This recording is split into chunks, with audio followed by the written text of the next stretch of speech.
Hali gani tena mfuatiliaji na mtazamaji wa YouTube channel hii ya Habari 24 channel, ambayo tunazidi kukujuza na kukupasha habari pamoja na matukio mbalimbali yanayojiri kutokea kila kona ya dunia. Bado tupo kuangazia kile ambacho kinaendelea huko Mashariki ya Kati katika vita ambayo inaendelea kati ya Israel pamoja na Iran. Lakini leo hii tutajikita zaidi kuangazia uchambuzi wa wachambuzi mbalimbali ambao wamechambua kuhusiana na kiini haswa cha mgogoro huu ambao unaendelea huko Mashariki ya Kati. Kama ambavyo wengi tumejua ni kwamba Israel imekuwa ikitaka Iran isiendeleze mpango wake wa nyuklia. Lakini je, hii ndio sababu kuu ya vita vinavyoendelea katika eneo hilo la Mashariki ya Kati? Wachambuzi wanachambua kwa maoni mbalimbali kwamba huenda sio sababu tu pekee ya nyuklia ya kufanya hicho ambacho Israel inakidai. Lakini kabla ya kuangazia uchambuzi huo wa wachambuzi, tuangazie kauli ambazo zimetolewa na Waziri Mkuu wa Israel Benjamin Netanyahu, ambapo katika hotuba yake ya kwanza ya umma tangu kuanzishwa kwa operation iliyopewa jina la Rising Lion au Simba Anayeinukia, Waziri Mkuu wa Israel Benjamin Netanyahu aliapa kuizuia Iran kuwa na uwezo wa kuendeleza silaha za nyuklia, kuondoa uwezo wake wa makombora ya masafa marefu na kuondoa kile alichokiita ni tishio la kimaisha kwa taifa la Israel. Hii ni vita ya kuishi, Netanyahu aliwaambia waandishi wa habari katika mkutano wa Zoom siku ya Jumatatu. Tutaendelea na operation hii hadi Jamhuri ya Kiislamu ya Iran isiwe tena tishio la nyuklia, sio kwa Israel pekee na sio kwa eneo la Mashariki ya Kati pekee, bali kwa dunia nzima. Kauli yake jasiri ilikuja huku mabomu ya anga ya Israel yakiendelea kwa wiki mfululizo kupiga maeneo yaliyoko ndani kabisa ya Iran. Kwa mujibu wa jeshi la ulinzi la Israel IDF, zaidi ya makombora 400 na ndege zisizo na rubani za UAVs zililipuka kutoka Iran tangu siku ya Ijumaa na kusababisha Israel kujibu mara moja. Jeshi la ulinzi la Israel IDF linadai kupiga zaidi ya malengo 90 ya kimkakati katika maeneo mbalimbali ya Iran, ikiwa ni pamoja na ghala za makombora, vituo vya rada na vituo vya amri karibu na Tehran, Isfahan pamoja na ukanda wa Ghuba ya Uajemi. Operation hiyo imesababisha vifo vya zaidi ya watu 200 nchini Iran, ingawa idadi kamili haijathibitishwa kutokana na vikwazo kwa vyombo vya habari vya kimataifa. Picha za satellite zilizoripotiwa na wachambuzi wa taasisi ya sayansi na usalama wa kimataifa zinaonyesha uharibifu mkubwa katika miundombinu ya karibu na kituo cha Natanz pamoja na Parchin, ambayo ni maeneo yaliyotajwa kwa sehemu ya miundombinu ya nyuklia ya Iran. Lakini wakosoaji wa kampeni ya Israel na msingi wote wanaleta mashaka makubwa kuhusu nia ya Netanyahu pamoja na washirika wake wa nchi za Magharibi. Mchambuzi Mohamed Marandi, ambaye ni mwanafalsafa maarufu wa Kiiran, mchambuzi wa kisiasa na mshauri wa timu ya mazungumzo ya nyuklia ya Iran, anakataa madai ya Netanyahu kabisa. Serikali inadanganya kuhusu programu za nyuklia tu ili kuwawezesha kufanya shambulio na uhalifu, Marandi aliliambia shirika la habari la RT. Naye Tulsi Gabbard, ambaye ni mkurugenzi wa ujasusi wa taifa wa Marekani, hivi karibuni alisema kwamba Iran haitengenezi silaha za nyuklia. Programu ya nyuklia ya Iran imekuwa chanzo cha ugomvi kwa muda mrefu kati yake na Israel. Ingawa Tehran imechakata urani na kuendeleza teknolojia ya kisasa ya nyuklia, lakini imekuwa ikikanusha kutafuta silaha za nyuklia. Maafisa wa Iran wanasema kwamba programu yao ya nyuklia ni kwa ajili ya uzalishaji wa nishati kwa amani na utafiti wa matibabu, msimamo ambao unasimamiwa kwa misingi ya dini inayopinga silaha za maangamizi makubwa. Ili kudhibitisha nia yake, Iran ilisaini mpango wa pamoja wa kupunguza vikwazo wa JCPOA mnamo mwaka wa 2015, makubaliano ya kimataifa na Marekani na nchi za Ulaya ambayo yaliweka vikwazo juu ya uchakataji wa urani kwa malipo ya kusitisha vikwazo. Lakini hata hivyo, mnamo mwaka wa 2018, rais wa wakati huo wa Marekani Donald Trump alijiondoa Marekani peke yake kutoka kwenye makubaliano hayo na kusababisha mvutano kuongezeka.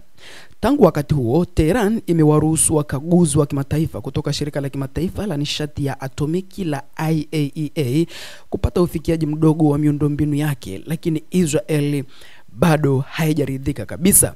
Kwa mujibu wa mchambuzi Marandi, lengo kuu la Israel linazidi tu kuondoa tishio la nyuklia. Kila wakati imekuwa ndio inayoitwa kubadilisha serikali, alisema mchambuzi huyo. Kama ni utawala wa Israel au Marekani au Ulaya, hivyo ndivyo tabia yao. Hawataki nchi huru, hasa nchi kama Iran ambayo inasaidia sababu ya Wapalestina. Marandi sio mchambuzi peke yake katika tathmini hiyo. Mchambuzi wa Syria Taleb Ibrahim, ambaye amekuwa akitoa maoni kuhusu mambo ya Iran kwa muda mrefu na ni mwandishi wa vitabu kadhaa kuhusu Jamhuri ya Kiislamu ya Iran, anakubaliana kuwa nguvu za Magharibi, hasa Marekani, zipo nyuma ya ajenda pana ya kisiasa. Ikiwa Marekani itaweza tena kuweka mikono yake juu ya Iran kama ilivyokuwa kabla ya miaka ya 1979, Ibrahim aliliambia shirika la habari la RT kwamba watabana ukuta wa kusini mwa Urusi. Hii inamaanisha kuwa Urusi haitakuwa na uwezo wa kupanua ushawishi wake zaidi ya bahari ya Caspian, na itawekwa ndani ya eneo dogo kati ya Asia ya Kati na Arctic. Ibrahimu pia ameionya China kwamba itapata athari kutokana na udhaifu wa Iran. China haitaweza kufikia Mashariki ya Kati kwa sababu ikiwa Iran itakuwa sehemu ya mgawanyo wa Magharibi, itatatiza ufikiaji wa China. Ni jambo muhimu zaidi kwamba utaratibu mpya wa dunia utaibuka, utakuwa ni utaratibu mpya wa Marekani.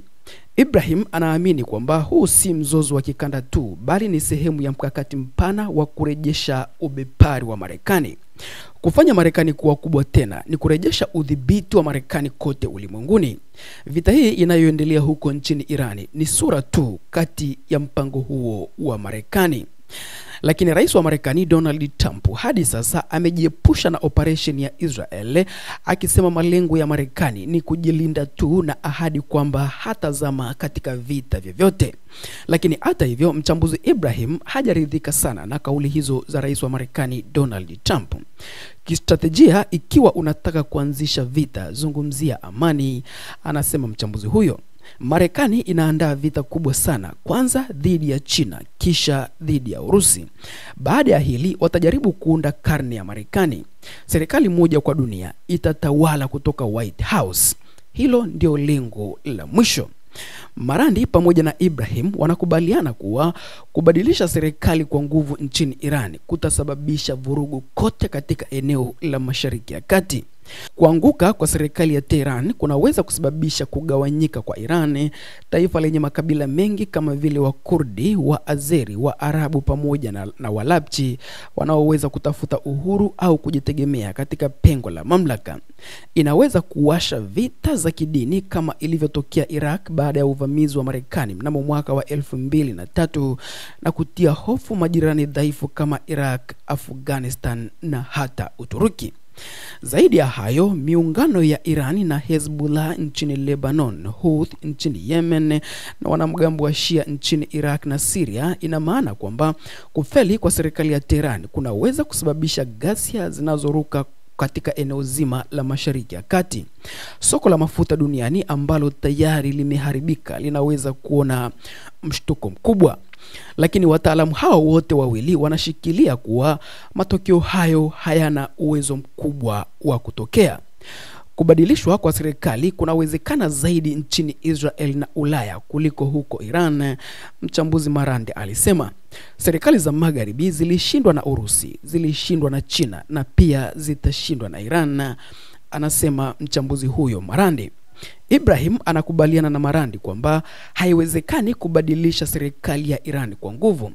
Vita ya Iran hadi Iraq ililenga kufanya hivyo, kuondoa Jamhuri ya Kiislamu iliyoundwa na Ayatollah Khomeini. Lakini baada ya miaka 4 ya vita, bilioni za dola na msaada kutoka Marekani, Ufaransa na mataifa ya Guba, Iran ilidumu na kuimarika.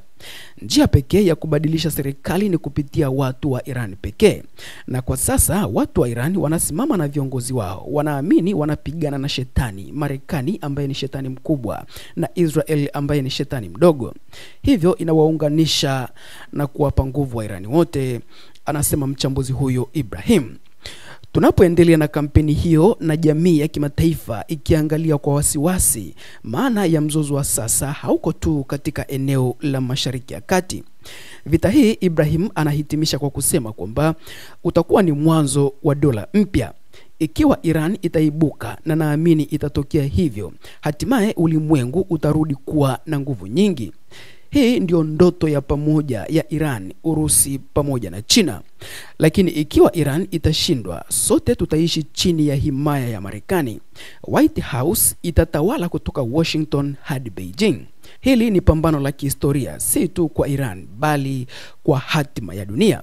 Kadri makombora yanavyoanguka na kauli zikiendelea kuongezeka, kile kilichoanza kama mgongano wa kikanda kinaweza hatimaye kuamua uwiano wa nguvu katika karne ya 21, wanahitimisha wachambuzi hao. Tutazidi basi kukujuza zaidi na zaidi kile ambacho kinaendelea katika mgogoro huo ambao unaendelea kufukuta huko Mashariki ya Kati, kati ya Israel pamoja na Iran, ambao kama tulivyosikia hapo unatishia kuwa na maslahi mapana zaidi ya yale ambayo tunaambiwa kwamba ni kuhusu mpango wa nyuklia wa Iran pekee.